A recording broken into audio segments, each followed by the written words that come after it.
జాతీయవాద జర్నలిజానికి అసలైన వేదిక నేషనలిస్ట్ హబ్ ని సబ్స్క్రైబ్ చేసుకోండి.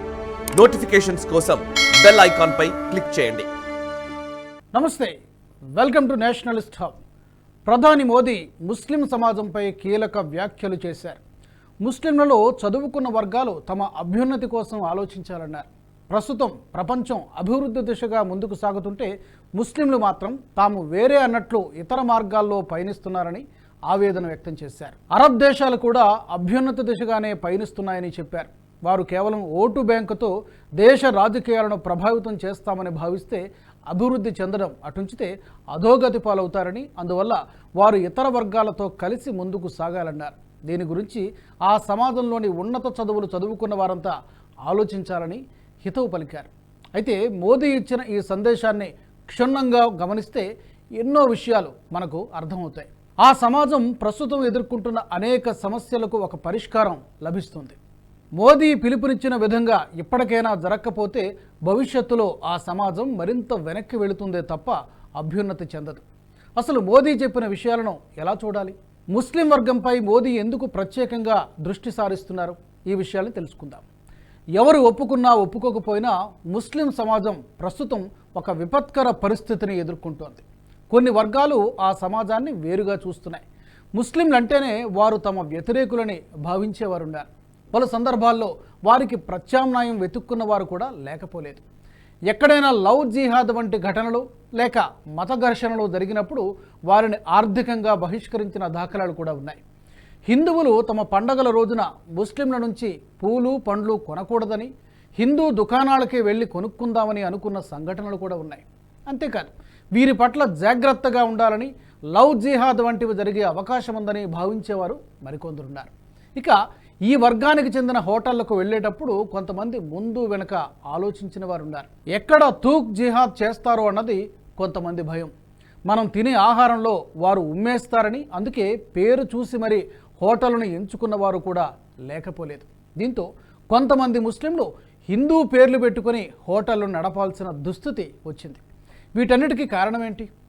ముస్లింలు ప్రస్తుతం ఎదుర్కొంటున్న ఈ దుస్థితికి ప్రధాన కారకులు ఎవరు తెలుసుకుందాం. ముస్లిం వర్గం ప్రస్తుతం ఇంతటి విపత్కర పరిస్థితిని ఎదుర్కోవడానికి 60 ఏళ్ల రాజకీయ పరిణామాలే ప్రధాన కారణం అని చెప్పక తప్పదు. వీరంతా భారత్లో మైనారిటీలుగా పరిగణించబడుతున్నారు. ఎప్పుడు ఎన్నికలు వచ్చినా అవి స్థానిక సంస్థల ఎన్నికలైనా సరే, అసెంబ్లీ ఎన్నికలైనా, లోక్సభ ఎన్నికలైనా ఈ వర్గంలో ఓట్లన్నీ గంపగుత్తగా పడతాయి. ఇదే ప్రస్తుత పరిస్థితికి ప్రధాన కారణం. అంతేకాకుండా ఎన్నికలు ఏవైనా ముస్లింల ఓట్లన్నీ ఒకే పార్టీకి పడతాయి. హిందువులు, సిక్కులు, జైనుల్లో ఈ విధానం కనిపించదు. మతపరంగా ఒకే సమాజమైన పార్టీల పరంగా మాత్రం ఒక్కటవ్వరు. ఎన్నికల సమయంలో మతాన్ని కాసేపు పక్కన పెట్టి తమకు ఏ నాయకుడైతే మంచి చేస్తాడో వారికే ఓటేస్తారు. కానీ ముస్లిం సమాజం అలా కాదు. ఈ సమాజంలోని నాయకులంతా ఎక్కువగా అభివృద్ధి కంటే మతానికే ప్రాధాన్యతనిస్తారు. అదే ఈ పరిస్థితికి కారణమవుతోంది. ఈ కారణంగానే పార్టీలు కూడా ముస్లింలకు అభివృద్ధి చేయకపోయినా ఎన్నికల సమయంలో మతపరంగా వారిని ఒక్కడ చేయడం సులువు అనే భావనతో గెలిచిన తర్వాత వారికి సంబంధించిన అభివృద్ధిని గాలికి వదిలేస్తాయి. ఒక్క పాత బస్తీని ఉదాహరణగా తీసుకుంటే అక్కడి ప్రజలు ఇప్పటికీ దయనీయ పరిస్థితుల్లో బతుకుతున్నారు. అక్కడ ఎంఐఎం పార్టీదే అధికారం. 1984లో సయ్యద్ సలావుద్దీన్ ఓవైసీ గెలుపొందినప్పటి నుంచి హైదరాబాద్ స్థానంలో వేరే ఏ పార్టీ కూడా విజయం సాధించలేదు. ఓవైసీ కుటుంబమే అక్కడ విజయం సాధిస్తూ వస్తోంది. కేవలం ఎంపీగానే కాదు, 7 అసెంబ్లీ స్థానాలు కూడా ఎంఐఎం పార్టీవే. అక్కడ ఇతర పార్టీలు పోటీ చేసినా అది నామమాత్రమే. ముందే ఆశలు వదిలేసుకుని పోటీ చేయాలన్న స్థితిలో ఇతర పార్టీలు ఉండేవి. కొన్ని సమయాల్లో కొన్ని పార్టీలు బలమైన పోటీ ఇచ్చినా చివరికి గెలుపు మాత్రం ఎంఐఎం పార్టీకే దక్కుతోంది. దీనికి ప్రధాన కారణం ఓటు బ్యాంకు రాజకీయం. ఇప్పటికీ తెలంగాణలో ప్రజలందరూ భావించేది కూడా అదే. హైదరాబాద్లో ముస్లిం ఓటర్లు ఉన్నంతకాలం మజ్లిస్కు తిరిగే లేదన్నది అందరి భావన. హైదరాబాద్తో పాటు మిగిలిన 7 స్థానాలను గమనిస్తే ముస్లిం ఓటు బ్యాంకే ఇక్కడ మజ్లిస్ పార్టీకి కీలకంగా ఉంది. కొన్నిసార్లు అభ్యర్థులు గెలుపు కోసం ఇబ్బందులు పడినా ఎక్కువ శాతం సునాయాసంగా సాధించిన విజయాలే ఉన్నాయి. అయితే మజ్లిస్ పార్టీకి కంచుకోటగా ఉన్న పాత బస్తీలో ఎంత అభివృద్ధి జరిగింది అన్నది ఒక్కసారి గమనిస్తే ఇప్పటికీ అక్కడ అభివృద్ధి శూన్యం. చిన్న చిన్న గల్లీలు, మురికి వాడలు, విద్యుత్ చౌర్యం, మురికి వీధులు కనిపిస్తూ ఉంటాయి. అందులో కూడా ప్రజల్లో చదువు కూడా తక్కువే. ఇప్పటికీ పాత బస్తీలో ఇంటర్మీడియట్ పూర్తయిన పిల్లలు ఏదో ఒక పని చేసుకుని బతుకుతూ ఉంటారు. చిన్న మెకానిక్ షాప్ పెట్టుకోవడమో, తండ్రి నుంచి వారసత్వంగా వచ్చిన షాప్ను చూసుకోవడమో, లేక బట్టల షాప్ పెట్టుకోవడమో చేస్తారు. అక్కడి ప్రజల్లో ఉన్నత చదువులు చదువుకోవాలనే ఆలోచన చాలా తక్కువ. వీరిని చదువు కోసం ప్రోత్సహించాలనే ఉద్దేశం ఏ నాయకుడిలోనూ కనిపించదు.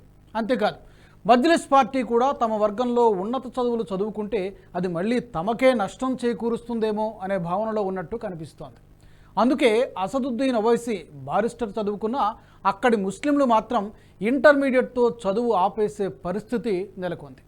ఇది కేవలం హైదరాబాద్ పరిస్థితి మాత్రమే కాదు, దేశంలో ఉన్న అనేక ముస్లిం ప్రాబల్య ప్రాంతాల్లో ఈ దుస్థితి కనిపిస్తోంది. దీనికంతటికీ కారణం ఒక్కటే, ఓటు బ్యాంకు. ఇక ప్రాంతాల వారీగా ఇలా ఉంటే దేశ రాజకీయాల పరంగా కూడా ముస్లింలను రాజకీయ నాయకులు ప్రత్యేకంగా చూశారు. ముఖ్యంగా కాంగ్రెస్ పార్టీ దేశాన్ని పరిపాలించిన 60 సంవత్సరాలు వారిని ప్రత్యేకంగా చూస్తూ తాయిలాలు ప్రకటిస్తూ అభివృద్ధికి దూరంగా ఉంచారు. దేశంలో ఏ ఉగ్రవాద దాడి జరిగినా దాని మూలాలు పాకిస్తాన్లోనే ఉండేవి. కానీ ముస్లిం ఓటు బ్యాంకు కోసం పాకిస్తాన్ను హస్తం పార్టీ నేరుగా ఎప్పుడూ తిట్టిన దాఖలాలు లేవు. అంతేకాదు, బాట్లా హౌస్ ఎన్కౌంటర్లో మరణించిన ఉగ్రవాదుల కోసం సోనియా గాంధీ కన్నీరు కార్చిన విషయాన్ని ఎవ్వరూ మర్చిపోలేదు. నిజానికి ఉగ్రవాదులను కాపాడాలని ముస్లింలు ఎప్పుడూ కోరుకోలేదు. కానీ ఓటు బ్యాంకు రాజకీయాల వల్ల పార్టీలు ఇలా ప్రవర్తించడం మొదలుపెట్టాయి. ఇప్పటికీ ఇది కొనసాగుతోంది. మితిమీరిన బుజ్జగింపు రాజకీయాలతో ఉగ్రవాద సంస్థలతో సంబంధాలున్న పిఎఫ్ఐ సంస్థలకు మద్దతుగా మాట్లాడిన చరిత్ర కాంగ్రెస్ పార్టీకి ఉంది. ఆ సమాజంలోని ఉన్నత వర్గాలు కూడా ముస్లింలకు ప్రత్యేక షరియా చట్టాలు ఉండాలని వాదించడం, వాటిని ఈ ఆధునిక కాలంలో కూడా కొనసాగించాలని కోరడం కాంగ్రెస్ పార్టీ ఓటు బ్యాంకు రాజకీయాలకు అద్దం పడుతోంది. ముల్లాలు, మౌల్వీలు ఈ చర్యలకు పాల్పడ్డారు. అందుకే యూసీసీ వంటి బిల్లులను ముస్లిం సమాజం వ్యతిరేకిస్తోంది. అంటే దేశ రాజ్యాంగం కంటే తమకు అతీతమైన చట్టాలు ఉండాలని ఆ సమాజం కోరుకున్నట్టే కదా. ఇక కొంతమంది మౌల్వీలైతే దేశంలో లవ్ జిహాద్ను ప్రోత్సహించారు. పిఎఫ్ఐ లాంటి సంస్థలకు పరోక్షంగా ముస్లిం నాయకులు, మౌల్వీలు మద్దతిచ్చారు. దీనికి నిధులు కూడా సమకూర్చారు.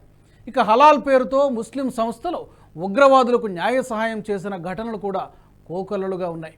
నిజానికి అయోధ్య అంశంలోనే ముస్లింలు ఎంత అనాలోచితంగా ఆలోచించారన్నది మనకు స్పష్టమవుతోంది. అయోధ్యలో రామమందిర నిర్మాణం హిందువుల 500 సంవత్సరాల నాటి కళ. ఈ దేవాలయం కోసం హిందువులు న్యాయ పోరాటంతో పాటు స్థానికంగానూ ఎన్నో పోరాటాలు చేశారు. వందలాది మంది ప్రాణాలు పోగొట్టుకున్నా ఈ ఉద్యమాన్ని వదులుకోలేదు. కరసేవకులు ప్రాణాలు గాలిలో కలిసిపోతున్నా ముందుకే సాగారు. తమకు 3 దేవాలయాలను ఇవ్వండి చాలు, మిగిలిన వాటిని వదిలేస్తామని 1980లోనే హిందూ సంఘాలు కోరాయి. కానీ అదే మొండి వైఖరితో వ్యవహరించడం వల్ల ఇప్పుడు దేశవ్యాప్తంగా ఎన్నో దేవాలయాలను కూల్చి మసీదులు కట్టారని హిందూ సంఘాలు కోర్టులకు వెళ్తున్నాయి. 3 దేవాలయాలతో పోయేదాన్ని ఇంతవరకు తెచ్చుకున్నారు. ప్రస్తుతం అరబ్ దేశాలు కూడా తమ మతంలోని జాడ్యాన్ని వదిలించుకుని ఆధునికత వైపు పరుగులు పెడుతున్నాయి. కానీ భారత్లో ముస్లిం సమాజం మాత్రం ఇంకా షరియా చట్టాలని, తమకు ప్రత్యేక అధికారాలు కావాలన్నట్టుగా ప్రవర్తిస్తున్నాయి. ఈ విషయాన్నే మోదీ నొక్కి చెప్పారు.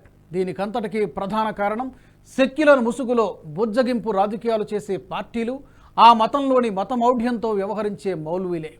అందుకే మోదీ వారి సమాజానికి సరైన సందేశాన్ని ఇచ్చారు. ఇప్పటికైనా ముస్లింలలోని చదువుకున్న వర్గం ఆలోచించాలని కోరారు. వారు కూడా భారత్లో వేరుగా కాకుండా అందరితో కలిసి ముందుకు సాగాలని కోరారు. ఇప్పటికైనా ఇది జరగాలి. ఎందుకంటే రాబోయే రోజుల్లో భారత్ అభివృద్ధి వైపు పయనించబోతోంది. ఇది దేశానికి కీలకమైన దశ. ఇప్పుడు గనక ఆ సమాజం అభివృద్ధిలో పాలు పంచుకోకుండా ఉంటే భవిష్యత్తులో ఆ సమాజం మరింత అట్టడుగు స్థాయికి చేరుకుంటుంది.